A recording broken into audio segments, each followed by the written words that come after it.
Chapter 27. Yawmoth and his corps of Phyrexian guards reached Halcyon's 5th aerial port just before the stone chargers did. It was lucky. The port was overrun with Thran. Wrath and Vengeance, Yawmoth's last personal caravels, were captured. A crew of Minotaurs swarmed the decks. Some carried dead crew to lay decorously on the dock. Others gathered and inspected the weapons of the fallen. A few charged the ship's ray cannons. They were getting ready to cast off, to use these ships against the city that created them. I should have told Gix to defend this spot first, Yawmoth hissed. Gix was commanding the defense of the upper city. Yawmoth bitterly drew his sword. He turned to one of the Phyrexian guard, a woman with filed teeth and wide eyes. Tell the bomb crews to wait on the stair, out of sight, with the doors bolted until the ships are secure. As she departed, Yawmoth stormed onto the floating deck. 10 Phyrexians followed. They charged the Minotaur who carefully tended the dead. One could not surprise the Minotaur. Bullmen were cannily alert. Deadly horns, fiery eyes, snorting nostrils, and a chest as broad as a wagon bed. The Minotaur rose to his feet before the onslaught. He drew steel in both hands, his nails as ebony as hooves. Yawmoth leapt to attack, tangling his weapon with the Minotaur's. The Power Stone in Yawmoth's sword flared with each echoing blow. It should have sliced right through the bull's blade, except the beast also bore Power Stone swords. He had evidently liberated them from the fallen guards. Yawmoth could not surprise the Minotaur, but he could impugn the beast's honor. Ah, the looting bodies? The red fire in the Minotaur's eyes turned to blue. I am guarding them, preparing them for burial. Yawmoth charged and wilded the Minotaur explained, shoving the beast off balance and onto one foot, dangerously near the edge of the dock. Stripping them of weapons isn't preparing them for burial. Warriors should be buried with their weapons. The bullman had just regained his footing and fought forward when the verbal blow came, and it had been a blow. Yawmoth had worked along these creatures. He knew their strict codes of conduct. Warriors, even enemy warriors, were to be buried with their weapons. These swords came from storage below decks, the Minotaur managed, landing a skinning attack on a shoulder plate. Yawmoth lurched beneath the blade, twisted and pulled free. Next you'll be going through their pockets. Next you'll be stripping their clothes. The blue flames became white. The Minotaur roared and lunged. He had overcommitted. Yawmoth stepped back, letting the creature crash past. He swung his blade, sinking it into the creature's side. Even gushing blood, the beast roared and lashed out. Yawmoth received the attacks as though the Minotaur merely handed him items he had requested. What are you going to do next? Rot with the dead, you filthy beast? There was no roar this time. So intense was the Minotaur's hatred. He barged, bloody, into Yawmoth and flung him to his back beside the dead. In 3-fingered hands, swords whirled. Power Stone blades sank into flesh. It was all Yawmoth could do to knock back the blows. He was losing. He had enraged the beast, but not enough to get the better of him. Until...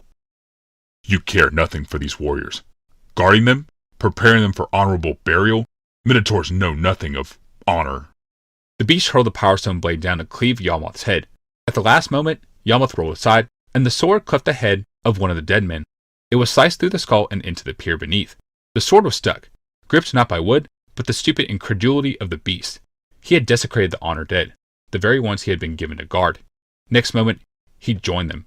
Yawmoth's sword pierced the Minotaur's belly and carved upward through the gut and rib and lung to slice open his ripe, red heart. Even as the massive warrior crashed down beside the human dead, Yawmoth rose. He was mantled in blood, his own and the blood of the bull. Only his Power Stone sword shone cleanly. A whoop went up behind him. Yawmoth turned, seeing his Phyrexian guard had made similar work of the other Minotaurs aboard Vengeance. Some of the warriors were busy pitching dead bodies over the rail. Others cut a loose trophy for their belts or a snack for their mouths. Their captain was the one who had whooped. She shouted, "Vengeance is secure!" "Wrath is secure!" came another shout. "The dock is secure!" Yawmoth ordered the captain, Tell the crews to bring the bombs. Send a messenger to find Commander Gix and order him to drive the refugees from the temple. The captain acknowledged the orders and rushed off on Yawmoth's bidding. Meanwhile, Lord Yawmoth strode up the gangplank of Vengeance, dripping gore. It was a very old image of death, bodies and blood. Soon he would redefine the image of death, he and his 9 stone chargers. They would make death a thing of pure white, even without bones to sully the desert. He would scour it of the mistakes of the past. In white fire, he would annihilate the whole Thran army. He was gone. Oh, the bliss of it. The monster was gone. He had torn through every fiber of her, raked every nerve, threshed every thought. No, not every thought. He had stolen every thought but one. If he had known that one thing, he would have possessed her utterly, and no one wants to be possessed utterly. She had once loved him. That was the secret. She hid it in plain sight, masking it in the name of hate. Now, it was hate. Love was gone. Now and forevermore. It was hate. A moment before, she could have not thought such a thing about Yawmoth. In the secret place, though, Rebecca could think clearly. Her will remained, for that secret place flowed rage, which filled the raw void he had left her in. It stung like bitter spirits, but it also warmed her. She halted the advance of that angry tide. There was one thing that remained to be done before she let it fill her completely. I must do it, while there is still enough of his smell in me. I must do it now, when the world still thinks I am he. Rebecca summoned Phyrexia. She reached out for the world. She expanded her being outward and felt it tentatively to take hold of her. It knew she was not Yawmoth, but it sensed its master in her being, in her blood, and it responded tentatively. Rebecca did not flow on the tides of the world as Yawmoth did. Her essence did not convert itself to the blood of Phyrexia. Still, she could feel the pulse of the land and sense what it sensed. She searched through it, her mind determined and yet frightened. Phyrexia knew she searched and wondered what she searched for. I seek my love, was what she thought. The world was mollified. It told her Yawmoth had ascended. Rebecca did not cease seeking, a sad and grieving child. The world allowed her her grief. It allowed her to search. Then she found him. Not Yawmoth, but Glaceon. He was in the same raised laboratory as Dyfed. He had just arrived. The 4 red-robed vat priests were busy arraying him on the adjacent pallet. His white casket lay nearby, the life-supporting mechanisms gingerly positioned around him. Priests moved with withered lips with reverence and buzzed excitedly. One of them was very slowly, very carefully, drawing a line from the middle fingertip of his right hand, up the arm and onto the shoulder. Except he wasn't drawing a line. He was incising it. Beads of ruby blood welled up slowly from the cut mark. Terror, like a drug, moved through Rebecca. The vision faded. She sensed uncertainty in Phyrexia. The whole withdrew from the touch of her mind. Her terror repelled it. A foreign thing. Yawmoth never felt terror. He wanted to do it himself, Rebecca projected into the cloud of doubt that hissed around her. He will be furious when he discovers what they have done. There was a pause in that great mind. Yawmoth did not feel terror, but Yawmoth's servants felt it. Deep terror was the soul of Yawmoth's greatest servants. This one, this Rebecca, must have been his greatest servant. Who else would he invite into the inner sanctum? Who else would smell so pervasively of him? What shall we do? The mist that had separated Rebecca from the world was thinning. She had to be careful now. Any more suspicion might break the tenuous lie. What does the Master do to those who disobey? He kills them. Then let it be done as he would do it, Rebecca responded. The thought was no sooner formed than Rebecca felt the 4 dark souls wink from existence. She could see them. Yawmoth's 4 greatest eugenicists slumped down one by one. They did not clutch their hearts, but their thighs, hands over the Phyrexian heartstone implanted there. She felt not only their dying souls, but the wet rupture of organs within them, muscle spasm, cut of the jagged ends of broken bones. Their own musculature became great gizzards, grinding bones and innards into a digestible paste. They weren't the only ones dying. Dyfed, too, began at last to die. The death of her attendants meant her own death. Rebecca was relieved to feel it happening. The world mind grew distressed. Yawmoth was finished with her, Rebecca lied. He had learned all he could from her. He sought the planeswalking organ. The vat priest had scrambled it when they scrambled her brain. Incompetence. It is why he brought Glaceon here. His planeswalking organ. She stopped, glimpsing the truth in her mind of Phyrexia. Glaceon was an ascent planeswalker. It was why Dyfed came to visit him. It was why Yawmoth had kept him alive so long and brought him here to dissect. Struggling to maintain the easy tone of her thoughts, Rebecca continued. It's still active. That is why Yawmoth wanted to cut him open, himself. There was a belief and understanding in the great mind. He too will die, if left unattended. Through Rebecca's mind flashed images of the myriad vat priests working the catwalks nearby. Some of them lifted their heads, as though hearing a silent thought. No, Yawmoth wished to do it himself. He is not here. He is in Halcyon. I will take Glaceon to him. Move me to the laboratory. I will pack Glaceon in his healing capsule. You will take us to the portal, and I will take him to our master. There was suspicion again in that vast mind. Rebecca let her once love for Yawmoth roll out into a lying flood. Immediately, the darkness of the inner sanctum sifted away. Rebecca stood in a 9-sided laboratory of polished steel. Her lacerated husband lay on the shelf on one side. Dyfed died quietly on the other. 4 vat priests were dead heaps on the floor. Rebecca knelt beside her husband and staunched the blood flow from his wound. She lifted him.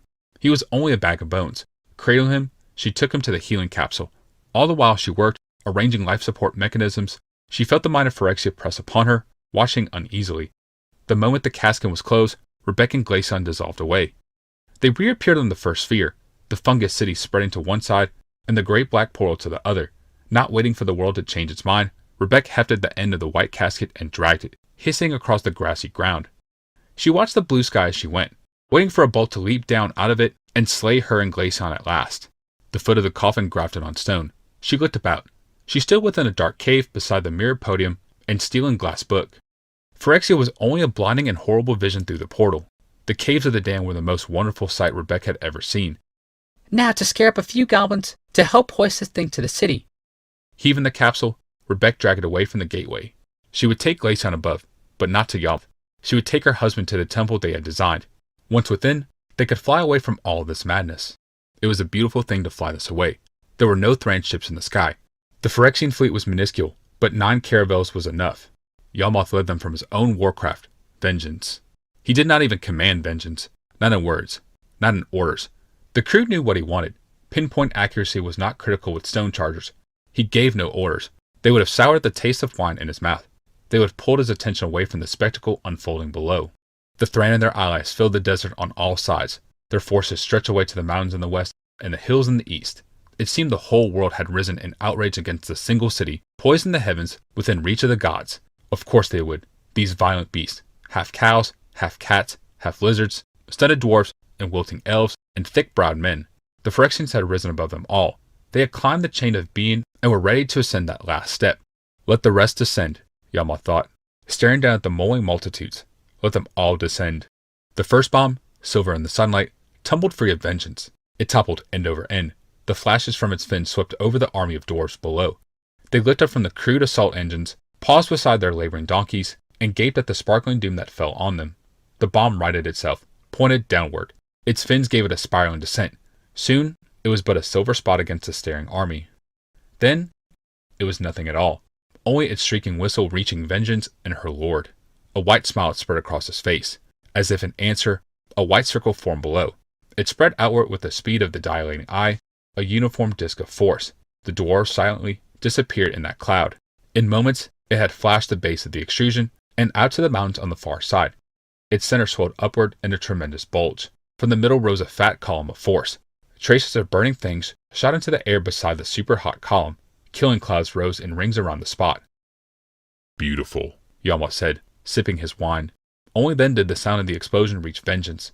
The craft jolted, seized in a giant hand of noise. It was omnipresent. It was too loud to hear. It swept past, enveloping all the world in thunder. A second bomb rolled from the ship over the armies of humans doing their best to flee from the first blast. There would be plenty of fleeing today, but no escape. The humans died as suddenly and spectacularly as the dwarves. There were 7 more bombs left. "One for each city-state and one for Yalmoth," he quoted. He sipped his wine and watched his foes dissolve in a pure, scouring whiteness.